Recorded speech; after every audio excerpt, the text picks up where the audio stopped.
Paper Mario: The Thousand Year Door was one of the first games I ever played, and I've probably beaten it no less than 20 times, so it's safe to say that I'm at least kind of decent at the game. But what if I reverted back to Baba form? When I was 4 years old, which is how old I was when I first played this game, my hand-eye coordination was still developing, so I wasn't exactly fantastic at timing all of the hits in battle. So, how about I try to beat the game as a 4-year-old? Can I beat Paper Mario: The Thousand Year Door without any action commands?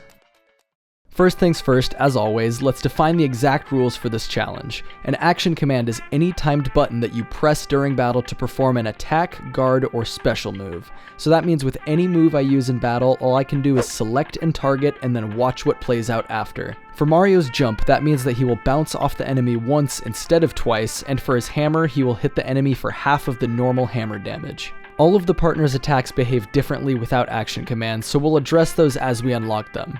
As for special moves, I'm still allowed to use them, but like with attacks, I have to select them and then watch it play out like a cutscene. I'm not allowed to use any buttons. Most of the special moves are completely useless this way, but there are a few niche ways that we can still take advantage of them that'll come up later. I'm still allowed to appeal and defend, as those don't require any action commands, and I am allowed to run away from battles, but I decided that I couldn't mash A to increase the meter, so my odds of running away from battles are much lower than usual. I also tried my best not to first strike enemies in the field, since to me this felt like timing a button in order to deal more damage, which I think is against the spirit of the challenge. Mario's first strikes do still require action commands to do full damage, but his partner's first strikes would actually do full damage with no action command, which would be a little cheap in my opinion. I'll be honest, there were a few times that I accidentally first struck enemies in this run with Mario, but I didn't feel like resetting the game or trying to run away from the battle to try again, so I just rolled with it. I still didn't use the action command for these first strikes, and it doesn't actually provide much of an advantage when it was on like 3 battles throughout the entire game.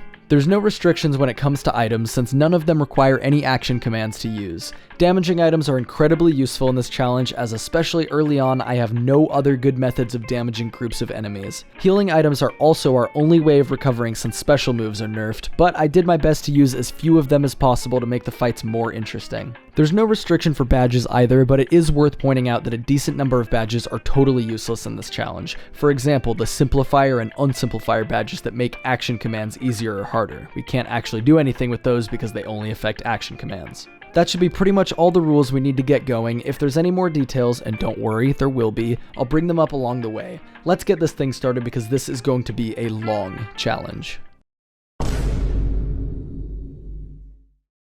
You can't actually lose to Lord Crump, but this tutorial fight is still definitely a sign of what's to come. Crump has 5 health, which takes 5 turns for Mario to deal without action commands at the start of the game.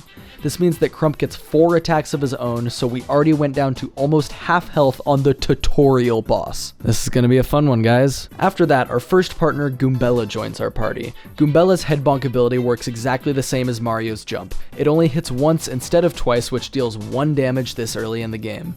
We're also not going to be able to use her tattle ability at all, since it requires an action command to actually get anything out of. After mashing through all of the cutscenes, we can loot Rogueport for some stuff before we continue on. There's several star pieces around here which can be traded for some very important badges a bit later on. We can also buy a crap ton of fire flowers which deal 3 damage to every enemy in battle and are much better than what Mario and Goombella's feeble attacks are capable of right now. Heading down into the sewers, we're attacked by the Goomba trio. I didn't want to waste any of my fire flowers yet, so I had to take them out one by one with single points of damage. Since Goombas have 2 health, this means that Mario and Goombella each have to dedicate their turns to taking out a single Goomba, which is super annoying. The spiky Goomba is actually a decent threat since it takes 2 turns of Mario's hammer to take him down, and he does 2 damage instead of 1. It's not really a problem for individual battles, but as we fight more Goombas in a row, it'll start to add up. The only other enemy type we encounter in the sewer are Spinias, but they're functionally just regular Goombas with 1 extra health, so they aren't too much of an issue.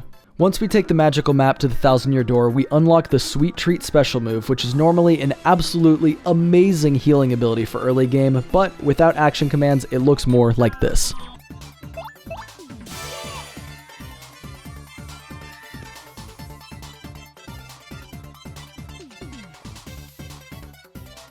Believe it or not, this is one of the special moves where there actually is a niche case where it's useful, but that's not going to show up until much later, so just totally forget about that for right now. Professor Frankly gives us the Power Smash badge, which, I mean, do you remember how Prometheus brought humanity fire?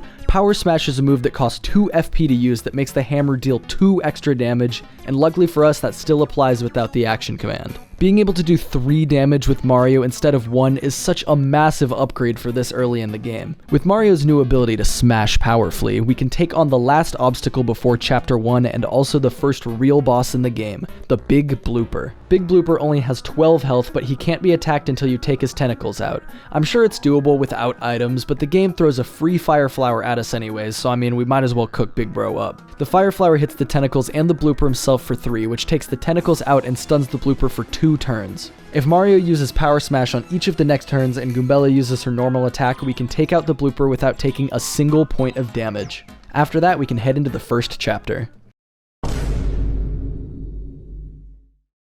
Petal Meadows throws more of the same Goombas at us at first, but beyond the town of Petalburg we can encounter our first Koopas. Koopas have 4 health instead of 2, and require an extra jump to be knocked onto their back.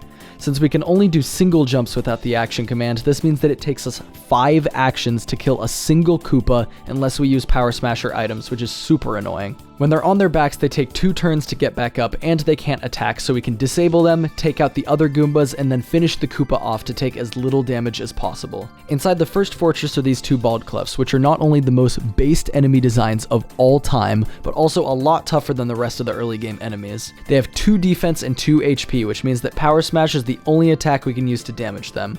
So 4 Power Smashes would take both of them out, but we could also just use a Pow Block to kill them in 1 move. The next fortress is similar, but with bristles instead of Baldcleffs. They have 1 defense and 2 HP, but they can't be hammered or jumped on. Since we can't super guard, the only method we have of killing these things is using a Pow Block. I am genuinely curious if there's any way to do this fight without using items, but we don't have to worry about that right now since I didn't subject myself to the horrors of a no action command and no item challenge. After doing this silly little quiz that the game has, we get to fight another annoying enemy, Fuzzies. Fuzzies have 3 health, but every time they attack you, they steal 1 HP back from you, which means they take even more time to kill. I decided to save myself some trouble and use Fire Flowers on all the encounters with 3 and 4 Fuzzies, because otherwise I would have been using a lot of healing items and spending a lot of time jumping on those stupid little vampires. Our next boss is the Golden Fuzzy, who only has 10 health, but will summon a Fuzzy Horde after he takes a few points of damage. The Fuzzy Horde does a whopping 5 damage per attack since you're meant to guard the individual hits, which is a crazy amount for this early in the game. Luckily, the Golden Fuzzy's health is low enough that we can take him out before this damage racks up too much. On the way to Hooktail Castle, Koops joins our party, and Koops is a huge asset to us in this challenge. His Shell Toss attack is a lot like Mario's hammer, dealing half the normal damage without using the action command. His Power Shell ability is also quite useful, as we can deal 1 damage to every enemy on the ground at the cost of 3 FP. Another super useful thing about Koops is that he's the only playable character in the whole game that has built-in defense. Koops is simply built better, so he takes 1 less damage from all attacks. Attaboy. Once we get to Hooktail Castle, we encounter another super annoying enemy. Are you noticing a theme here? All of the enemies in this challenge are really annoying. Paratroopas are just like regular Koopas, except they require an extra hit just to take out their wings, meaning it takes 6 attacks to kill 1 Paratroopa without using items or FP, which is just fantastic. After muscling through these Koopa encounters, we can pick up one of the greatest badges in the whole game, Power Bounce. Unfortunately, without the action command, it does exactly the same thing as the normal jump, but it takes 3 FP, so it is literally worse than useless in this challenge. There is no reason to use it whatsoever. Next up is the Red Bones mini-boss, which would be a huge threat if we didn't have access to items, as Power Smash is the only way to damage any of the Bones enemies in this fight since they all have 1 defense. Using a Fire Flower and then a Pow Block will take out the Dull Bones and deal the 5 damage that Red Bones needs to go down, so this one is super simple. The rest of Hooktail Castle is pretty uneventful, just more Dull Bones, Koopas, and Goombas. I made sure to grab every available Shine Sprite, Star Piece, and Badge, since we're going to want every option available to us as soon as we can get them. When I play JRPGs, I usually try to defeat every enemy I encounter so I can gain as many levels as possible, but due to how tedious normal encounters are in this challenge, I kind of just started to skip fighting enemies whenever I could. If I did happen to get into an encounter, I would still finish it, but otherwise I was almost ignoring the regular enemies. You'll see that I ended up pretty underleveled as the game went on. Anyways, eventually we make it to the first chapter boss, Hooktail herself. She has 20 HP and a second phase with 10 HP, which is a lot more health than we've had to deal with so far. She can also do 3 damage to each of our party members with Fire Breath and 5 with the Stomp attack. Luckily for us, the game has a built-in nerf for Hooktail. the Attack FX badge that makes our attacks sound like crickets. Once she hears it, Hooktail will become woozy and her attack will drop to only 1 and her defense will drop to 0, which means we can actually damage her without using FP. I keep using Power Smash with Mario to speed things up and just normal attacks with the partner, and overall, Hooktail was relatively easy and I beat her first try. Overall, the beginning of this game isn't too hard without action commands because, I mean, after all, the developers were intending for like 5-year-olds to be able to play this game. But things will escalate as we go on, don't worry, I know you guys like to watch suffering. You unlock the Earth Tremor special move from completing the first chapter, which does 1 damage to every enemy when you don't use action commands, which is honestly not that useful. After getting back from the first chapter, we have enough shine sprites to rank up one of our partners, so I went ahead and picked Koops since he's simply the GOAT. Now his Shell Toss and Power Shell attacks deal 2 damage instead of just 1, which is a huge upgrade. He also unlocks the Shell Shield ability, but I honestly have no idea if it even works without using the action commands because I didn't try it a single time throughout the run. I went ahead and purchased the Power Jump badge from the badge shop, which is the same thing as Power Smash but for jump, which is overall more useful throughout the run. We can trade some star pieces for badges, and instead of getting a useful badge, I decided to get the Peekaboo badge so that we can see the health of every enemy. This doesn't actually have any effect on the amount of damage we deal or receive, but it makes it so I don't have to count how much health each enemy has in my head, and it makes it way easier to visualize for you guys. This is our only way of seeing enemy HP since, like I said before, tattling doesn't work with action commands, and I just decided to leave this badge on for the whole rest of the video so you can always see the enemy's health. We can go ahead and give Zesty her contact lens and access West Rogueport for more star pieces, and using some of our newfound strength we're able to take on Gus so we can access the east side of Rogueport. Gus has 20 health and he deals 3 damage per attack, which is why we waited until after chapter 1 to fight him. Using Power Smash and Koops, we can do 5 damage per turn, killing Gus in just 4 turns. After all of this, we're ready to head to Boggly Woods and continue the story. Along the way, we get the Damage Dodge badge, which is another completely useless badge for this challenge, and I'm only pointing it out because it's funny. Once we're in Boggly Woods, I try my best to maneuver around the enemies in the overworld, but end up fighting a few of them. Pale Piranhas aren't too much tougher than any of the normal enemies we've faced so far. They have 4 health and can't be jumped on, but now that Koops does 2 damage, they can be taken down reasonably quickly. Clefs are annoying, but can be taken out with Power Smash or items. On the way to Flurry's house, we get the Quake Hammer badge, which is a pretty useful attack option for this point in the game. Without the action command, it'll only deal 1 damage to every enemy, but flippable enemies like Koopas or Clefs will all be flipped by it, which disables them and drops their defense to 0, which is pretty nice for a single move. Eventually, we make our way to the Shadow Sirens encounter, which has 3 separate targets, each capable of doing their own attacks.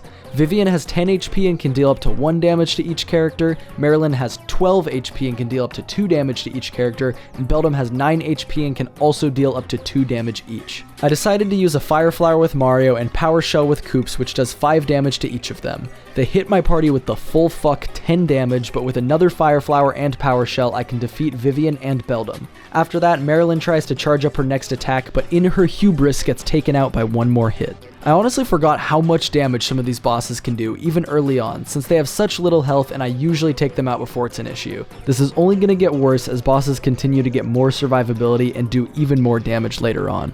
After defeating the Shadow Sirens, we unlock Flurry, who is a total dud of a partner for this challenge. When using her standard attack, she just completely misses without inputting an action command, so she's essentially just an item hopper and a meat shield to throw between Mario and his enemies. I didn't even try using her Gale Force ability anywhere in the game, so I have no clue if it works or not. Before we can head further into the tree, we have to fight some X-Nauts, which can actually do quite a bit of damage for this point in the game. I didn't realize they could target the party member in the back, or that their leap attack can knock over Koops, but a couple of power jumps makes pretty quick work of them. The Great Tree gives us a few more neat items, the most notable being the Super Boots, which doubles Mario's jump damage and gives us the spin jump attack in battle. Unfortunately, without action commands, the spin jump does exactly the same thing as the normal jump while consuming 2 FP, so the only other new enemies in the tree are Yuxes and Piters. Yuxes are super annoying since every time they attack they gain a mini Yux, which gives them a shield that makes them completely invincible until you take out every mini Yux. Piters have 5 HP but don't do that much damage, so they're really not that much of an issue. Eventually we make it to the Magnus von Grapple fight, which is fairly bulky with 30 HP and 1 defense. Luckily, I grabbed some items from the hidden shop near the bottom of the tree, a handful of HP drains. These items deal 5 damage to enemies and restore that 5 HP back to whoever used it. HP drains are super overpowered for us right now because they not only deal way more damage than we're capable of with standard attacks at the moment, but they also provide us with immortality.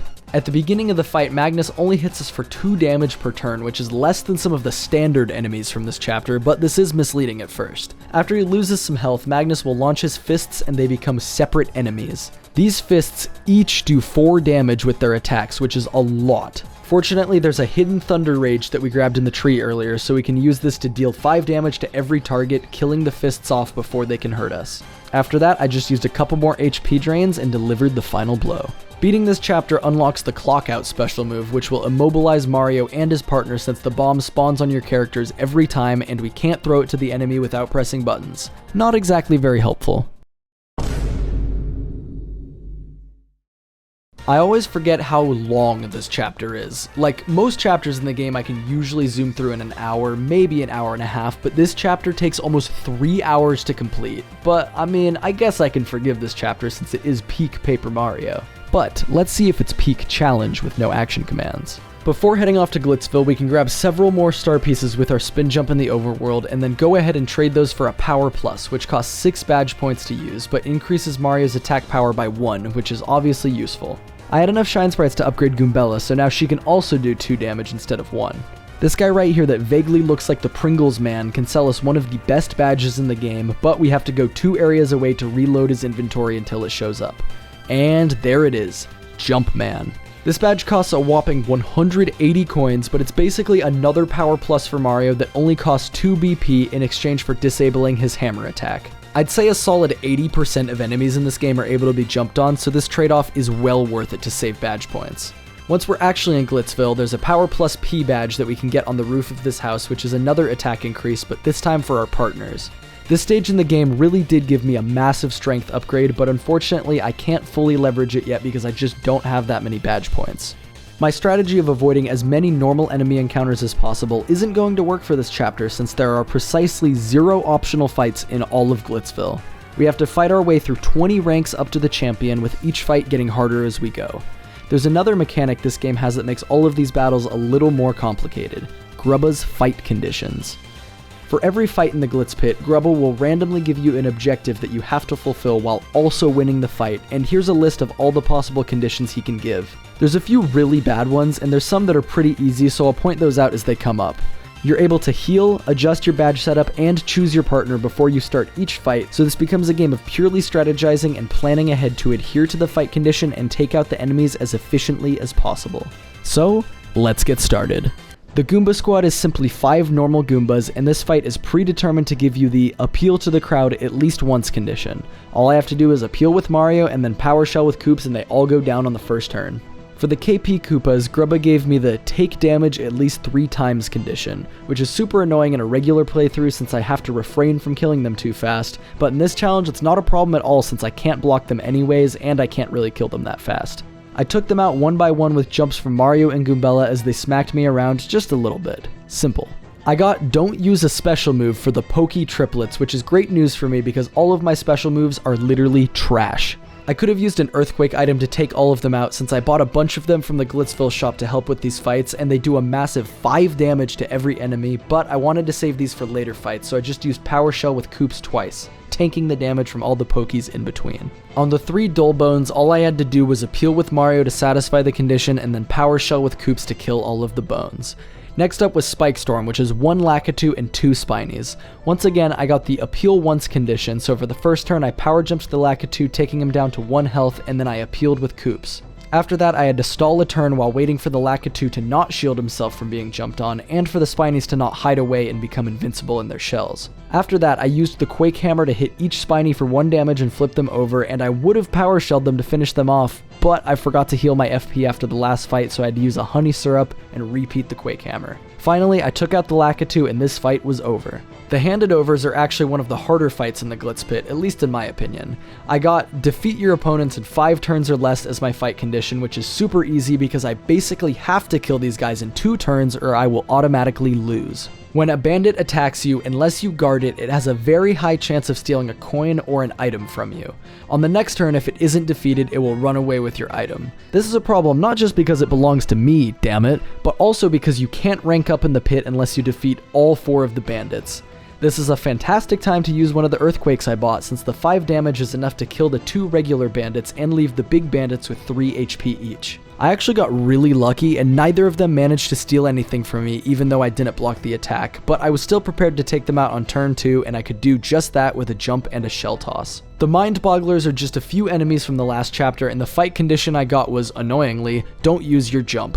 I unequipped my jump man and put on Power Smash instead, and this battle was pretty simple since these enemies aren't very strong. On the Punk Rocks, I thought about using an Earthquake to just one-shot all of them, but God said no, so I just used a Quake Hammer into a Power Shell. The Bomb Squad once again gave me defeat your opponent in 5 turns or less, which is perfectly fine because I can defeat them on turn 1. A Quake Hammer damages all of the Bomb-Oms, lighting their fuses, and then a Power Shell will make all of them explode, which just instantly kills them and doesn't even damage Koops because he's just that good. Now, if you've played this game before, this is probably the part in the video that you've been waiting for. The final fight of the Minor League in the Glitz Pit. The Armored Harriers, aka 2 Iron Clefts. This fight is just straight up a gimmick fight, so you actually can't take them down with traditional attacks. You're scripted to lose the first attempt at them, but I managed to run away without pressing the A button to build up the meter, just to save some time.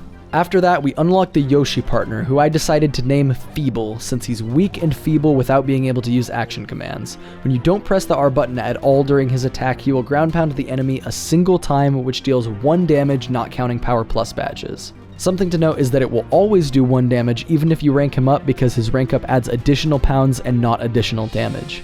Anyways, back to the Iron Clefs. On the second attempt, you have Yoshi, who is the only character capable of damaging them. Unfortunately, they can only be hurt by using Yoshi's Gulp, which spits their hard iron bodies into each other, damaging each of them. Now the reason that this is unfortunate is that Gulp completely fails if you don't use the action command. So, sadly, in order to progress, we're going to have to break the rules and use Gulp with the proper action command 2 times. The attack does 4 damage to each cleft, so we have to do that twice to take out their 6 health. Something worth noting is that even if you rank up Yoshi and use a Power Plus P to increase Gulp's damage to 6, the second cleft will still only take 4 damage, so you have to use the action command twice no matter what. This means that it is unfortunately not technically possible to beat Paper Mario the Thousand Year Door without using action commands. But I mean, I already knew that going in, and I still think this is an interesting and fun challenge. I mean, this fight is borderline a cutscene anyways, so screw it, let's just keep going. For the first Major League fight, we're up against the Tiny Spinies, where the game tasks me with not attacking with my partner. This is only mildly annoying since I did want to do this fight without using an Earthquake, but I just charged up with Mario twice and then used Quake Hammer for 6 damage instead of the usual 2, while Koops defended and tanked a few hits. The Shady Koopas are up next, and they're actually a pretty tough fight. They can get flipped over on their back like every other Koopa in the game, but when they're on their backs, they can actually do a much more powerful attack than usual, which hits each party member for a whopping 6 damage. And just to add fuel to the fire, one of the Koopas happened to spawn holding an Earthquake item of his own, so that's 5 damage he can do to both of my team if he chooses to use it. I knocked the middle one out of the air with Goombella, and then I charged up with Mario. All of the Koopas hit me with their standard attacks, so I didn't have to tank the Earthquake after all. After that, I used an Ice Storm with Goombella since I got a free one in the Major League locker room, and then I used my charged Quake Hammer to finish them off. After this fight, we're able to unlock the Super Hammer, which upgrades our untimed hammer hits by 1 damage. This makes it equal to using our jump again, but since I only have the Jumpman badge and not the Hammerman badge, I just mostly use the jump for the rest of the game. Next up are, wait a second, the Shady Koopas again. Yeah, so last time Grubba told me to appeal to the crowd 3 times during the fight, and I just totally forgot to do that, so I'm actually going to have to fight them again to advance through the ranks. I don't have an Ice Storm this time, but I can do the same strategy with an Earthquake anyways, oh well. Beyond that, we fight the Poker Faces, which is exactly the same fight from the Fortress in Chapter 1. I couldn't damage them without an item back in Chapter 1, but this time I can just use the Quake Hammer to take them out in 1 move. This works perfectly because Grubba wanted me to kill them in less than 5 turns. After beating whatever enemy is ranked number 7, the Armored Harriers are scripted to rush back into the arena and challenge Mario to an unofficial rematch. The fight is exactly the same as before, so we're not able to damage them without action commands, but luckily this time, winning is optional since it's an unofficial fight. We can simply run away from the battle and the cutscene will just have Grubba shame us for losing. The Fuzz is next, which are just 3 different varieties of Fuzzy. The green Fuzzy happens to spawn with the HP Plus badge, which gives him 10 health instead of the normal 5, which is annoying but not a big deal since their damage output isn't very good. Grubba wants me to win without special moves again, which is once again absolutely fine because they are god-awful in this challenge. The next few fights are where the Glitz Pit gets quite a bit harder, because now I have to fight the Magikoopa Masters, which are 3 Magikoopas that can deal a lot of damage, heal each other, and buff each other. I was going to use an Earthquake to take a bunch of their health, but Grubba said I couldn't use items, so I had to just use regular attacks. They wasted some time buffing each other, so I took them out without taking much damage. After beating rank 5, we have another scripted extra fight, but this time it's with Bowser. Luckily, I got a level up after fighting the Magikoopas, so I am fully healed for fighting the big man himself. He has 30 health and 1 defense, and he's able to do 3 damage to one party member or both with his Fire Breath attack.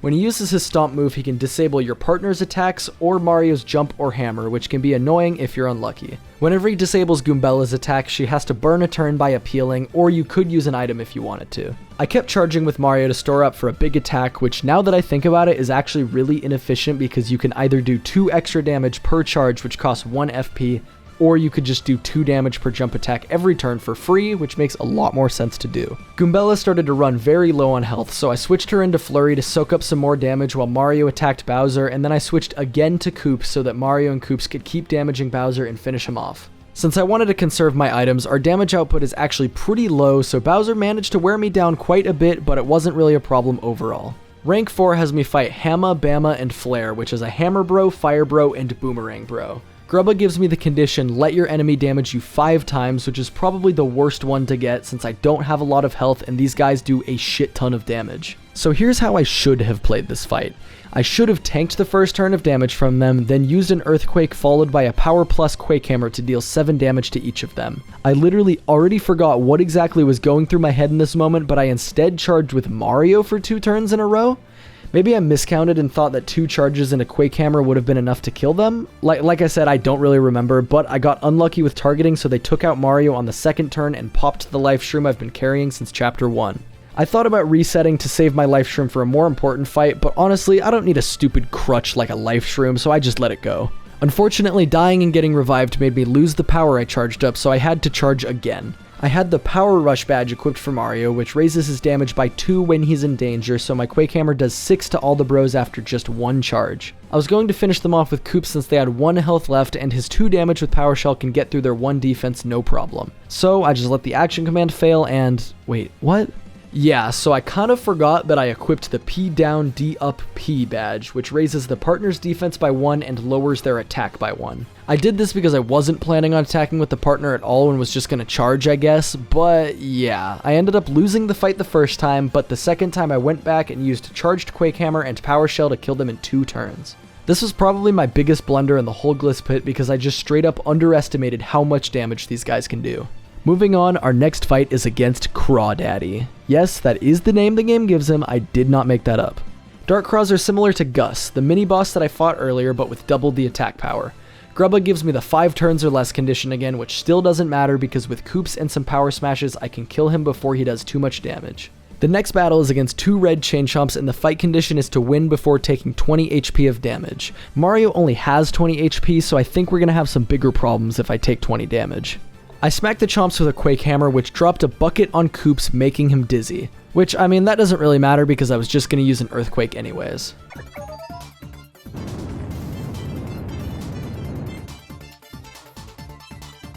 Wait, seriously? You can miss with items when you're dizzy?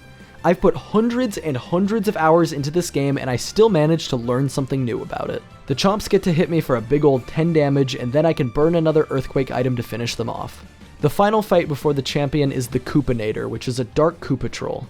These guys are super tough enemies and they can do an absolute shit ton of damage, have 25 HP, 2 defense, and can't be jumped on to top it all off. At the end of the day, they're still Koopas though, so a Quake Hammer flips him onto his shell and he'll stay down as long as I jump on him at least once a turn. Grubba also wanted me to use a special move during this battle, so I performed the greatest sweet treat of all time and then wrapped the fight up. Now we're on to Champion Rock Hawk. Something that's always bothered me about this fight is that in the Tattle for Rock Hawk, the game says he has 40 HP and 1 defense, which is completely wrong because he has 40 HP and 0 defense. This has literally nothing to do with the challenge since I can't use Tattle anyways, but I've been waiting for the last 16 years to complain about this, okay? This fight is predetermined to have the condition of use a special move at least once, which is annoying because all of our special moves are hot garbage. I kept using Power Jump with Mario since it does 6 damage with all of our upgrades, which is pretty fantastic considering we aren't even getting the full power out of the attack. I decided to charge up with Goombella so that I could kill him with one big hit before he does his phase where he climbs on the ceiling rafter.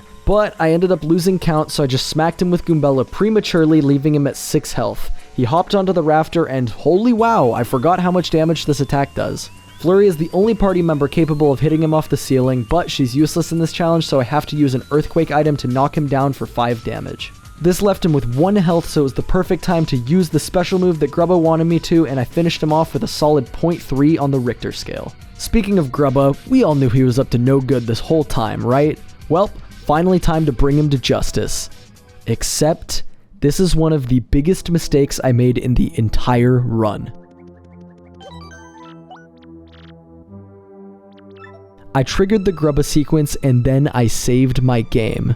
The reason this was a mistake is because after Grubba runs to the arena to activate his machine, there are guards on either door preventing you from leaving altogether, forcing you into going to confront Grubba. Now, my plan was to go stock up on healing items before doing this fight since my pockets were pretty much empty, but now I was forced into doing the Grubba fight with no healing items at all. This is a problem because Grubba is low-key one of the hardest bosses in the whole game. He has 60 health, which is more health than the next 3 chapter bosses, and he hits like an absolute truck. His gimmick is that he grants himself 2 actions per turn and then will buff and attack every turn after that. He can deal 4 damage to one target or both targets, but later in the fight he can buff his attack and then deal up to 7 damage to each party member. That is over a third of my health in one blow. If I'm unlucky, he can do that 2 turns in a row, which is just absolutely brutal. Going into this boss for the first time, my plan was just to scout him out and see how far I could get with jump attacks while charging up with Goombella. Honestly, just like earlier, charging isn't necessarily the most efficient strategy since you can do the exact same amount of damage with no FP by just attacking every turn, but it is actually useful in this fight since you can charge up whenever he raises his defense or evasion to guarantee getting more damage total. Even though I got this clutch close call save on my first attempt, eventually my luck ran out and I did not kill him on the first try. I went back to the drawing board because obviously this fight was going to be possible. I mean, I could use those evasion badges and just get really lucky, but I needed a strategy to minimize the amount of luck I needed so I didn't have to spend 10 hours attempting this fight. I went back in with some last stand badges equipped, which doubles my defense when I'm in danger, as well as my close call badge and some other miscellaneous stuff. I used a mix of power jumps and normal jumps with Mario to keep dealing consistent damage while charging up with Goombella when his defense and evasion were up. As I whittled away at his massive health pool, I got super lucky and he kept targeting Goombella instead of Mario. I have 3 more partners in reserve, so the more damage they soak up, the better. After Goombella got low, I switched to Feeble, who can only deal 1 damage but provides another 10 health to throw between Mario and Macho Grubba. After Feeble gets lower on health, I switch him out to Flurry, who can't attack but does provide another 15 HP meat shield. After defending with Flurry, the crowd happened to throw me a Power Punch item which increases Mario's attack by 2 for 3 turns. I decided to use it right away since I needed to kill a turn while Grubba's defense was still up, but then this happened. You've gotta be fucking kidding me. This guy has watched Grubba admit to all of these heinous crimes and has been cheering me on for the whole fight, and suddenly he's like, you know what, this Grubba guy's kinda onto something here, and he makes him invincible for a whole turn right after I used the buff item? I seriously can't believe this boo's audacity. I'm not even mad, I'm just pissed. Luckily, Grubba targets Flurry instead of Mario, once again preserving Mario's health. After his invincibility wears off, I go ahead and use the only earthquake item I have left with Flurry to deal 5 damage, and then I slap him with Big Mario for another 5. At this point, he's down to 6 health and I luck out and he attacks only Flurry again. Flurry is still useless, so Mario smacks him for another 3. He only has 3 health left and Mario does have enough health to survive any attack he can throw my way. If he buffs his defense here though, I can't kill him next turn and need to hope he attacks my partner long enough for Mario to survive.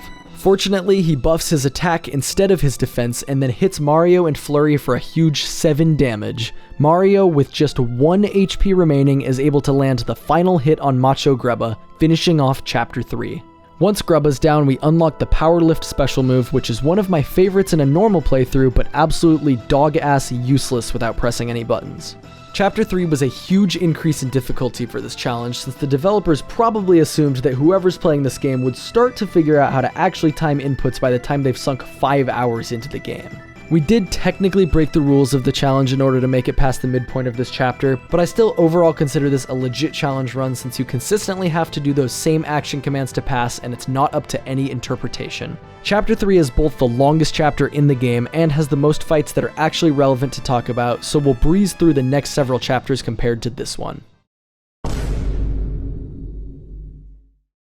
Luckily, after the huge slog that Chapter 3 was, this chapter's the shortest one in the whole game when you know how to solve all the puzzles already.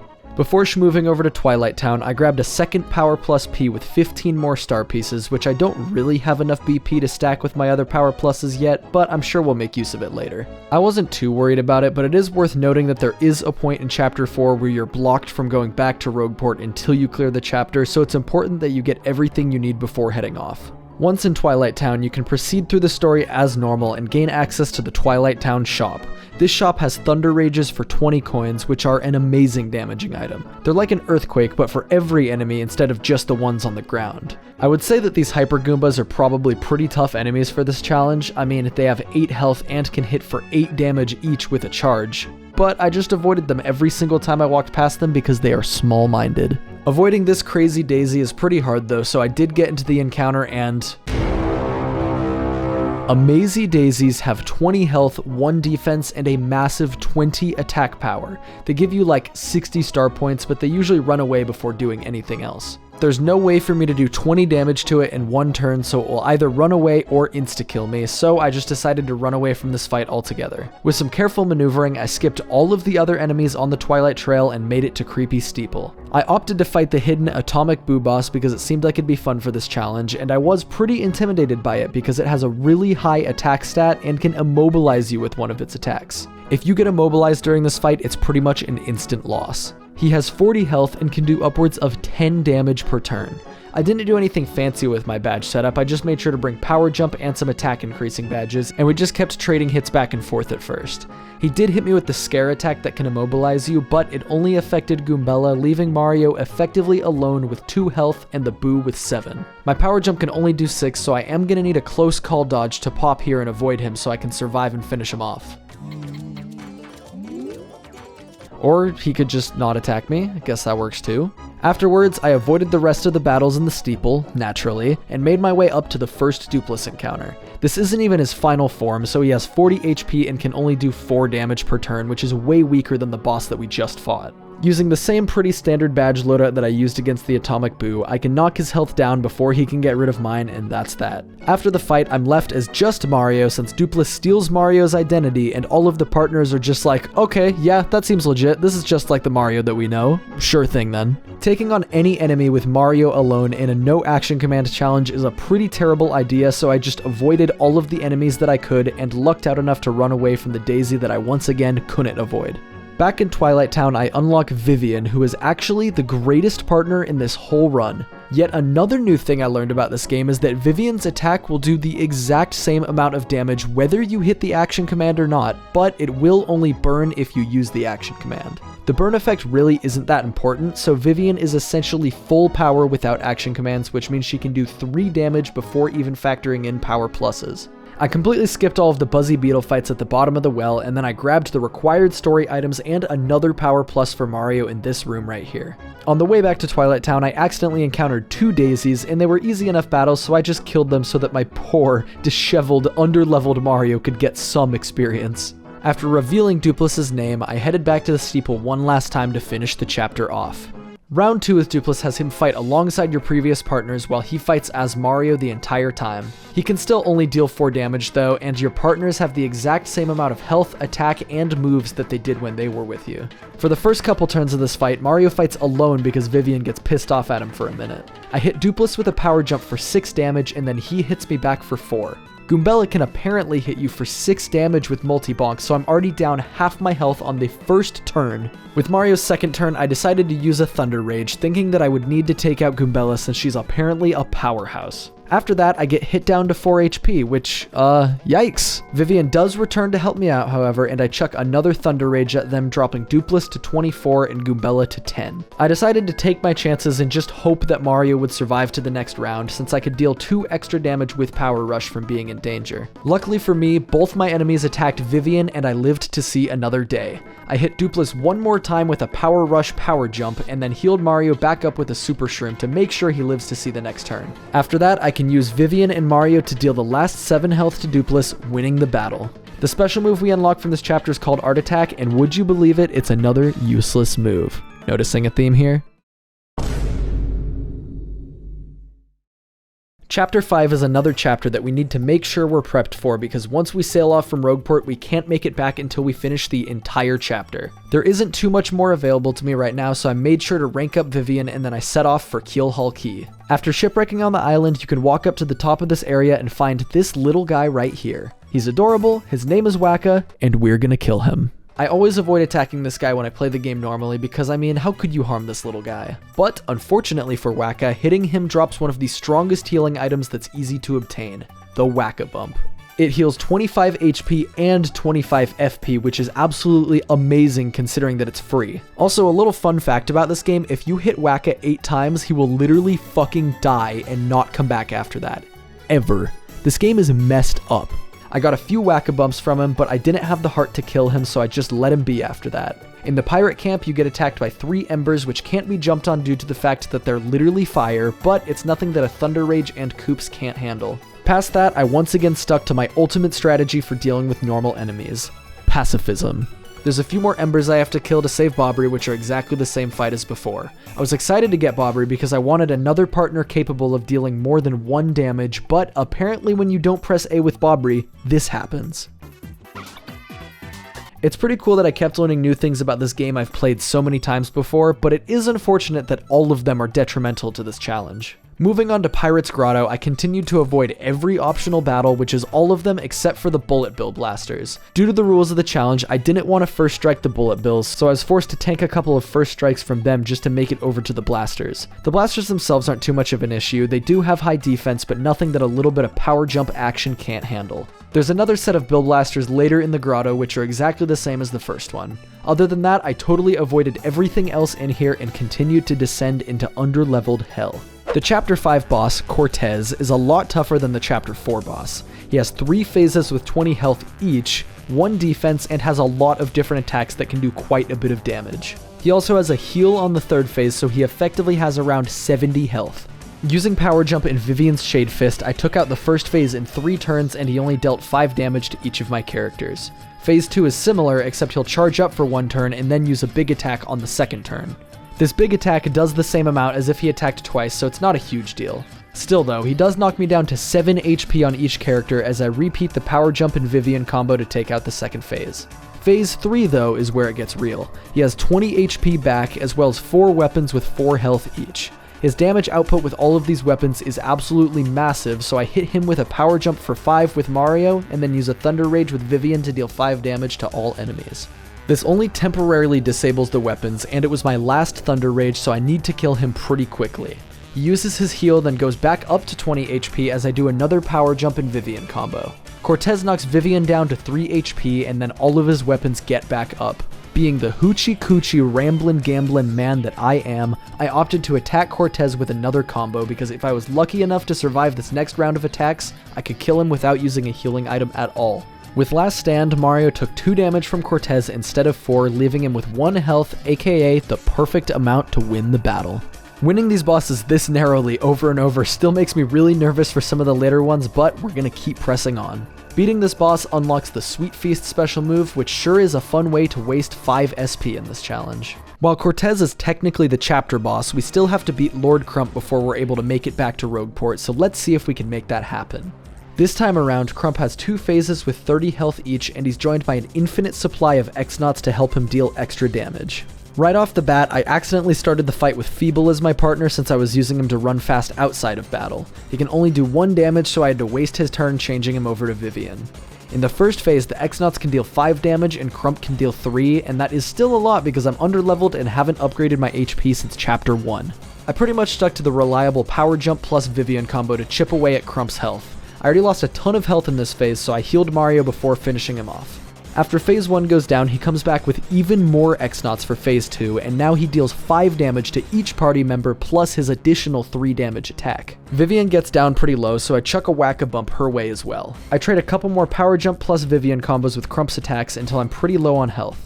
Since I am the main character and I have plot armor, I got a close call to pop for Mario, but this wasn't as greedy as it looks because Mario still would have lived this attack since I had Last Stand equipped. Crump's just one more jump from going down and boom, there we go.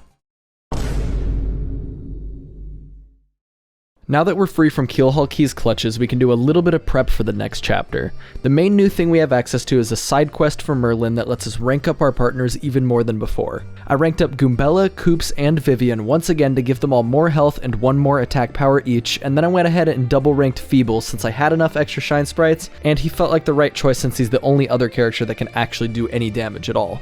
I'm not sure if the optional partner Miss Mouse is able to do any damage or not, but I was too lazy to unlock her for this run anyway. I made a point to grab the double dip badge because I thought it'd be really useful for late game, but spoiler alert, I totally forgot about it and never used it. The intro and first half of Chapter 6 have 0 battles in them, so we'll just go ahead and skip ahead to Riverside Station. The only relevant thing to this challenge that happened on the train was the fact that this shop has cheaper Thunder Rages than Twilight Town, and that I bought a shit ton of them. Inside Riverside Station, I kept trying to avoid encounters, but I ended up fighting a few of them, which is probably good because I was only like level 11, which is pretty low for this far in the game. The Rough Puffs can do a bit of damage, but at this stage in the game, I am more than capable of taking them out before they can wear me down. I grabbed the P up D down badge, which raises Mario's attack by 1 but lowers his defense by 1. In a normal playthrough, I always use that badge, but in this challenge, it wasn't really worth the defense drop on bosses. I did still use it on some regular enemy encounters though, because it helps speed things up. At the bottom of this tube section right here, this guy was literally spawn camping me, so I couldn't avoid this encounter. These spiked Parabuzzies are a bit problematic because I didn't remember to get the Spike Shield badge that lets me jump on them, so I just used a Thunder Rage to delete them off my screen. In this room, you have to fight 3 battles of 3 Goombas to unlock these switches to progress, and I gotta say it was pretty gratifying to finally fight some enemies that were really easy. Past that, I got the Ultra Boots, which give me another attack power on my jump, which is fantastic because that's the only attack that I've been using for pretty much the entire game. And then I accidentally got in this encounter with 4 Poison Pokies, but I have so many Thunder Rages that I just burned a couple of them to take them down for a crap ton of star points. I killed another round of Poison Pokies with a couple Power Shells, and I mean seriously, being underleveled is so much fun because every encounter gives you so many star points, it just feels so good. After Riverside Station, all you gotta do is mash through a bunch more story and eventually make it to the Chapter 6 boss, the Smorg. This guy has 50 health and only becomes vulnerable after you defeat all of his tentacles. I made sure to stock up on more Thunder Rages for this fight because a single Thunder Rage can take out 3 tentacles in one go, opening up the Smorg to be damaged. Mario's Power Jump can now do 8 damage due to the Ultra Boots and the attack increasing badges I have, which is a good chunk of the boss's health per hit. Another Power Jump and a Vivian attack already puts him down to 28, which is nearly half. These tentacles do a combined 15 damage in the first phase, so using the Thunder Rage to take them out is super helpful so I don't have to deal with multiple turns of that. I just rinsed and repeated the first 2 turns for turns 3 and 4, and that left the Smorg with only 5 health. During this fight, I decided to try out the Spring Jump attack unlocked by the Ultra Boots to see if it did any more damage without action commands, and it is exactly the same as Power Jump. Since it costs twice as much FP to use, it's just not worth using over Power Jump, so I didn't use it for the rest of the game. Since the Smorg was lower on health, it spawned its big claw tentacle instead, but the fog stage effect made us all miss our attacks on this turn. On the next turn, the Smorg connected with Vivian, and holy shit, it can do 10 damage to each character. Good thing all I need to do is take out this tentacle and finish off the 5 health. This boss was actually pretty easy, but really only because I had those Thunder Rages. Without those, it would have been able to use its massive attack stat a whole lot more. I went ahead and played through the rest of the chapter, skipping all of the Dark Boos, of course, and grabbing the L emblem badge and finally getting the Crystal Star. This Crystal Star unlocks the Showstopper special move, which is able to insta-kill normal enemies, but I have no clue if it works without using the action command or not because I didn't try using it. Right after getting back to Rogueport, you gain access to the Ultra Hammer, which was completely meaningless because I kept the Jumpman badge on for the entire rest of the game. I traded some more star pieces for a couple badges, collected a couple things that are available now, and continued on through the story. I avoided enemy encounters all the way to Far Outpost and back, so who really knows if the Ice Puffs or Piranhas were threatening or not. The game forces you to do a ton of backtracking here, but I didn't do any battles in any of that, so we're just gonna fast forward to the moon. I skipped all of the moonclefts because, of course, it's the most efficient way to defeat enemies, and I tried to skip the Yuxes that are guarding the pipe to the X-Naut Fortress, but apparently this guy has wall hacks. I killed them and leveled up to level 13, which usually I'd be like level 20 at this point in the game if I fought every enemy, so my stats are definitely still low, but that's fine. Stats are overrated anyways. It's all about skill. Heading into the X-Naut Fortress, you get ambushed by 2 elite X-Nauts, which are strong but not that much of a problem to deal with. A power jump and an extra bonk from Goombella will do the trick. These guys unfortunately each spawned with items, so I targeted the one with the damaging item first. After that, I headed into the fortress, swerving around these little nerds as best I could through these hallways. Continuing on, the only other enemy I encountered before the boss was this group of X-Naut PhDs right here. I still have a bunch of Thunder Rages from the train, so I just threw a couple of those at them and it was no problem. Magnus von Grapple 2.0 is by far the most threatening boss we've had to face so far. He has 70 health, 2 defense, and the most attack out of every previous enemy. I still only have 20 health, which actually, if you remember earlier in the video, is exactly how much I had when I fought the first version of Magnus. I went in with the usual spread of power pluses and last stand badges, and all I have to do is pick exactly the right moves at exactly the right time and just get a little lucky and I should be able to take him down. I opened with the Certified Hood Classic Power Jump and Vivian attack. He immediately fires back with the drill attack, which deals 6 damage to each of my characters. On turn 2, I use exactly the same moves, and Magnus launches his rocket fists, just like the previous fight. This time, the fists can deal 9 damage each, which will very quickly ruin everything for me. Luckily, they only have 5 health, which is exactly the right amount for a Thunder Rage to deal with. I picked up an HP drain earlier in the fortress, so now is as good a time as any to steal 5 health and put Mario almost back up to full. Another Shade Fist and Power Jump are just enough to put him under half health, but then... He's pulling his cock out! He zucks up members of the crowd and then uses them as human projectiles.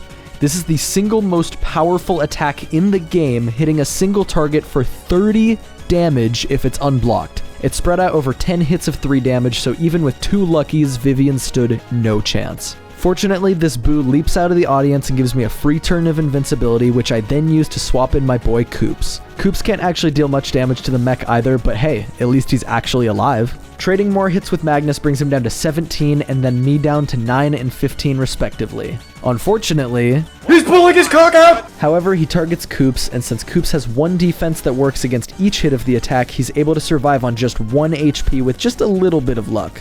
I go ahead and use a couple more Whack-A-Bumps from Chapter 5 because I'm going to need every bit of health I can get to finish this guy off. Magnus burns a turn launching his fists out, which I can handle with another Thunder Rage. After that, I hit him with a Power Jump, bringing him down to just 7 health. He hits me with his shoulder blade, and that's it. I've won. I go ahead and finish him off, launching Lord Crump into the stratosphere and earning Mario the final Crystal Star. It's honestly unbelievable that I even beat this fight on the first try. It was only possible due to an insane amount of luck. If Mario was targeted by the crowd gun attack ever, he would have been instantly done for. And honestly, without the good luck, I have a feeling I would have been stuck on this fight for quite a while. Beating this chapter unlocks the final special move, Supernova. When you don't input any buttons, this attack does absolutely jack shit. It literally does nothing except consume 6 SP. Awesome. Not much new stuff is unlocked this late in the game, so all I do before heading into the Palace of Shadow is buy a few more Thunder Rages from Twilight Town. The regular enemies in here are tough, but obviously pretty tame compared to the boss that we just fought, and the ones that we're about to fight especially. I wipe out all the Swoopulas for huge amounts of star points since I'm still such a low level, and then I off these Dry Bones with a couple Thunder Rages to gain another level. The Bombshell Bills and Blasters are the toughest standard enemies in the whole Palace of Shadow, dealing 6 damage whenever a bill hits you. For some reason, the Bombshell Blasters are spaced out further than the Bill Blasters from Chapter 5, so I can actually walk in between the bills as they're flying towards me to avoid losing all of my health to first strikes. Some power jumps are enough to get through these things' huge defense, and then we can continue on. This room presents us with the Dark Bones boss, which is a throwback to Red Bones from Chapter 1. Dark Bones starts with 4 other Dry Bones with him, so I go ahead and slap them all with a Shooting Star for 2 damage. I forgot these guys have 2 defense instead of 1, so Koops isn't able to snag the kills with a Power Shell. Koops gets absolutely bodied down to 1 health, so I have to heal him back up with my last whack-a-bump so he lives to Power Shell another day. I hit Darkbones with another power jump, and then I end up having to use a Thunder Rage to deal the final blow to him since all of the Drybones will get back up if I don't kill him on this turn. I got a massive 58 star points from this fight, which gives me yet another level. All of these levels are letting me finally upgrade Mario's health for the first time since Chapter 1, which is going to be very, very important against the rest of the endgame bosses. This room right here has a P up, D down, P badge, which is just like the one I have for Mario, but for my partner, which is generally more useful. I progressed more of the way through the Palace of Shadow until I reached Gloomtail, who is even stronger than Magnus 2.0. He has 80 HP, 2 defense, and 8 attack. He'll pick between his breath attack, which hits both and can inflict status, and his smack attack that just hits the front party member. I traded attacks back and forth with him some more, and then he dropped Vivian down to 1-hit range. Since there was fog up anyways, I swapped over to Goombella. Every so often, Gloomtail will also do a stomp attack that deals 10 damage to each party member, which is just fantastic. The fog continues to eat more of our hits, and then I actually manage to deal some real damage to him. Gloomtail then charges up for a huge attack, which forces me to swap Goombella out and waste an Ultra Shroom to heal a measly 16 health. Gloomtail's Mega Breath does an absolutely disgusting 16 damage to each party member, which just instantly puts me back in dire straits. I had to burn another Ultra Shroom, and at this point I realized I was going to be totally out of good healing items for the upcoming fights that are going to be even harder than this one.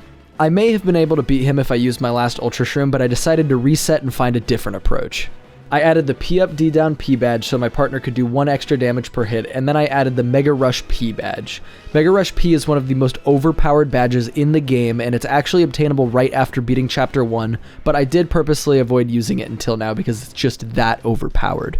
This badge makes it so that your partner deals 5 extra damage when they're at 1 health, and I can also stack that with 2 Power Rush Ps, which add 2 damage when they're below 5 health. Vivian starts the fight at 30 HP, but 2 breath attacks bring her down to 12 HP and poisons her, which makes her lose 1 HP per turn. After another breath attack and poison tick, Vivian is brought down to that magical number of 1 HP. Now with all the badges we have equipped, Vivian can do a massive 14 damage in 1 hit. Finally, we have a fair fight. But since Vivian's poisoned, she's gonna die this turn, right? Well, remember about 84 years ago when I mentioned that Sweet Treat has one niche use case in this challenge? Here it finally is. Sweet Treat cures poison. Even if you don't input a single action command or heal any stats, the move can still cure poison.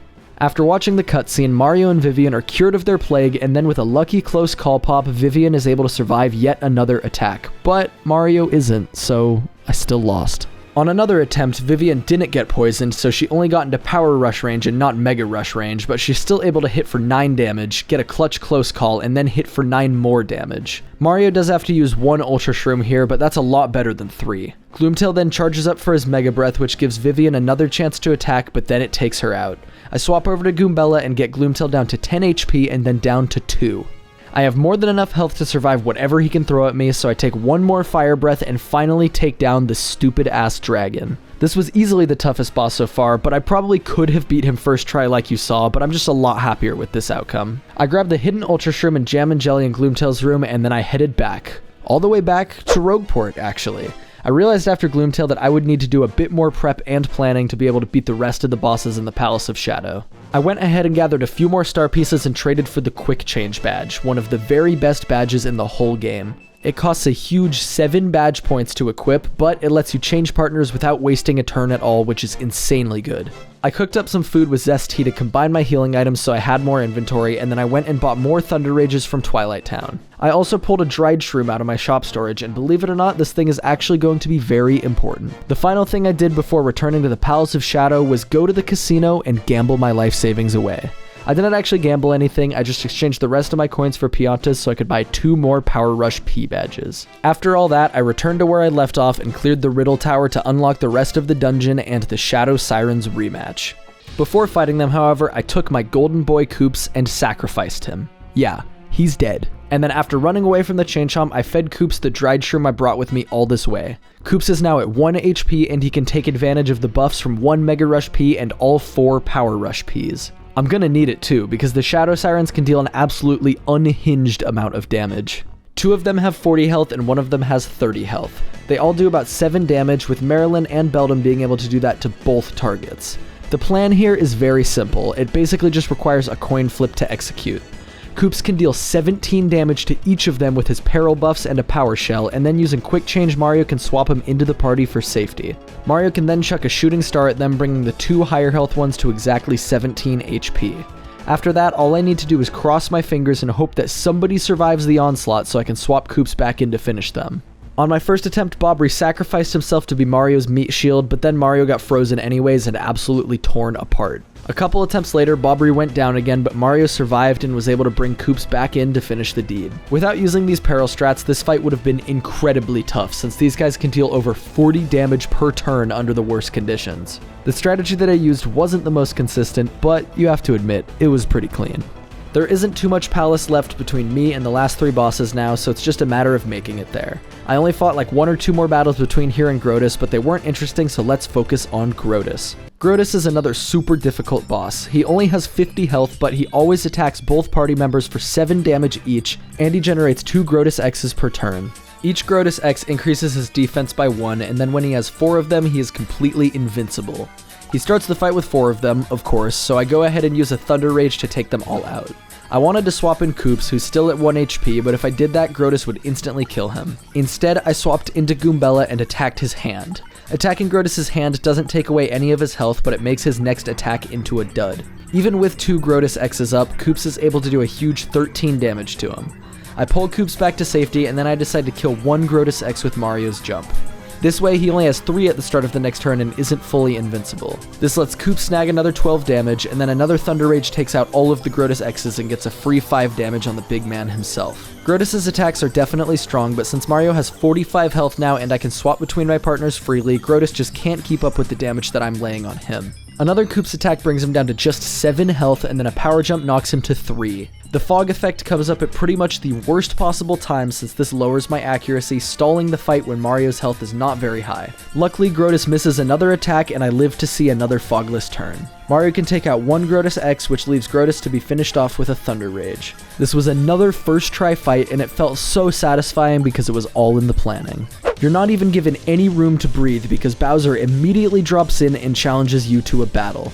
Bowser has 70 health and 2 defense, and Cammy has 50 health with no defense. Like every endgame boss, they deal 7 to 8 damage with every attack. Cammy has access to healing, and she has less health, so she's who I want to target first. I knock her on the ground with Goombella, and then I pop a healing item with Mario since he's weakened from the Grotus fight. Next turn, I switch into our beloved Koops and hit Bowser and Cammy both for big damage with a Power Shell. The annoying-ass fog comes to screw me over again, and I miss a Power Shell on Cammy the next turn, but I'm still able to land a Power Jump. Bowser can take away our actions with his Stomp attack just like the Chapter 3 fight, which would be pretty bad if he took our partner's action. Luckily on the first Stomp that he manages to land, he takes Mario's hammer, which I'm not allowed to use anyways due to the Jumpman badge. After the fog fades, Koops is back in business and brings Cammy to critical health ranges. I ran out of FP, so I'm not quite able to pick her off with a power jump, and then she heals herself back up a bit. Using Vivian and Mario, I can finish off Cammy, leaving just Bowser to fend for himself. I can slap him with Koops again for 14, leaving him at just enough to be finished off by 1 more Koops attack. I actually don't want to kill him with Koops, however, because I'm going to level up and that would heal Koops back to full, which I don't want to do before the first phase of Shadow Queen. I swap to Vivian, and then I have to use a Jelly Ultra to keep myself at high enough health to survive long enough to kill Bowser without Koops. After all of that, it's a simple matter of slapping him a couple more times to take him down. And then, after this grueling challenge involving lots of planning, preparation, and not actually that much execution considering the whole no action command thing, we finally made it to the final boss, the Shadow Queen. This boss happens in 2 phases. In phase 1, she only needs to be brought down from 150 health to about 80 health before she becomes invincible for 2 turns and then the phase ends. Since Koops is still at 1 HP, this doesn't take long to do. I just continue the usual Koops attack and then quick change swap to keep him safe, and I luck out and the Shadow Queen doesn't attack Mario at all, meaning I can save all of my healing items for phase 2.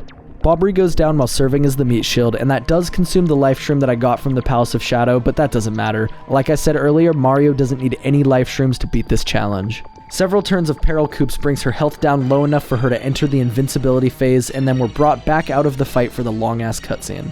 This cutscene's probably touching or whatever, but what I'm more concerned about is the fact that you get a full party heal right before starting the final phase. All of my partners are revived and brought back to full health, including Koops himself, so no more peril strats.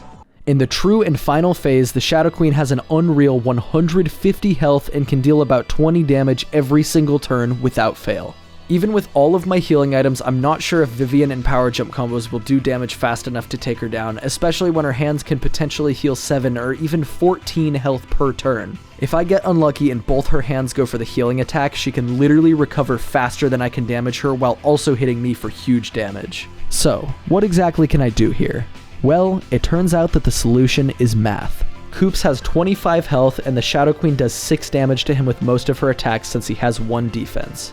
If she hits him 4 times, that'll do 24 damage, bringing him down to 1 HP, unlocking the sheer power of Peril Koops. I hit her hand with Koops for 3 and the Queen herself for 6 with Power Jump. She then hits Koops for 12 and Mario for 7. If she hits Koops 2 more times, the plan will come together perfectly. Now the reason I attacked the hand on the first turn was so that I could kill it on this turn. This way there's no chance she attacks Koops 3 times, finishing him off. Her hand hits Koops 1 more time, but then she charges up for her big attack. Normally you're implied to use Vivian to hide from this attack, but of course Veil doesn't work without action commands, so we just have to take it. I let Vivian punch her for a little extra damage, and then I swap in good old Meat Shield Bobbery. Her big attack does 14 to each of my team members, which hurts but isn't the end of the world. I chuck a Thunder Rage at her with Koops so that she can only attack Koops this turn with no hands, but instead of playing nice, she just charges up for her big attack a second time in a row. I snag some more damage with Mario and Vivian before sacrificing Bobbery to take another attack. I repeated the Thunder Rage strategy again so she could finally hit Koops and knock him into peril, but she used her weird status attack instead, which only does 4 damage instead of the 6 that we need. I opted to use an item to heal Koops back up to full so I could try again to let her lower him to 1 HP since I really want that Mega Rush damage. I also healed Mario since he was getting pretty low. She triples down on Koops, which actually makes me realize that her draining attack with her hands actually passes by his defense, dealing 7 instead of 6. Luckily for me, she then uses the status attack again, which does 4, putting Koops 6 damage away from being in peril, just where I want him. I took out the hand so that the Shadow Queen would hopefully target Koops for that last 6 damage, but nope, she used the damn status move again. Koops gets knocked down to 3 health and then gets a close call save from getting killed by the dead hands. I really wanted to get Koops into peril, but I already gave it 2 tries, so I'll have to roll with danger instead. Those 4 power rushes still let him do 10 damage even at this health, which is pretty decent. That plus Mario's power jump allows me to make more progress until she goes for another charge up attack. I go ahead and let Flurry tank this one, which knocks her down to 1 health. This would be amazing if Flurry was actually able to attack, but oh well. For now, I'll keep chipping away at her with Koops and power jump. This whole time, I've been trying my best to keep the normal hands dead because the dead hands deal less overall damage and they can't heal her. After several similar turns, Meat Shield number 2 goes down and she manages to heal some health back by switching to the normal hands and hitting a drain attack. Koops takes those hands back down with the power shell and knocks her back down to 40 health. She buffs her defense, but I'm still able to keep chipping away at her. After all of that trying with Koops to try to get the Shadow Queen to cooperate and get him to 1 HP, I switch in my homie Feeble to be the next Meat Shield and accidentally make this happen.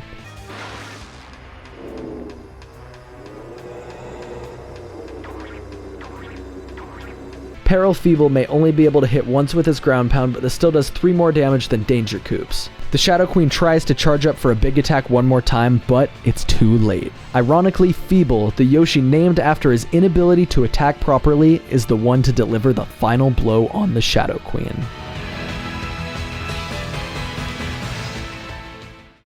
And after mashing through all of the ending cutscenes, there we go, the ending credits. Paper Mario the Thousand Year Door beaten only kind of without action commands.